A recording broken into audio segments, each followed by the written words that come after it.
आपली मागणी काय आहे?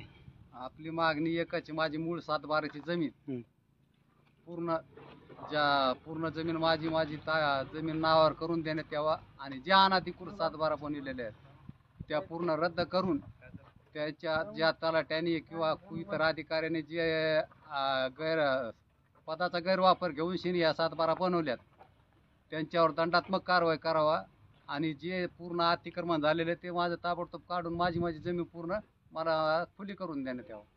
कोणत्या गावाचे तुम्ही? गेवराई, गट नंबर किती? तालुका, सर्वे नंबर 18. गट नंबर? गट 2 गट पडलेले आहेत, 3. अच्छा. तुम्ही 2 वर्षापूर्वी 2022 पासून माझे प्रकरण चालू आहे. याच्या पहिले बी तुम्ही आधी आंदोलन केलं? उपोषण केलेलं आहे. काय म्हणले होते अधिकारी त्यावेळेस? त्यांनी लेखी दिलं तर 15 दिवसात निकाली काढू म्हणून. अच्छा.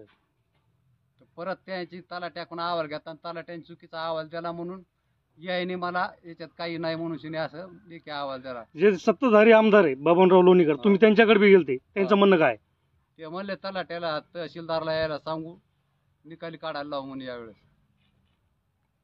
किती? 2 वर्षापूर्वी? 2 वेळेस त्यावेळेस त्याला तलाठी पण त्यावेळेस तहसीलदारच रजेवर गेलेले होते.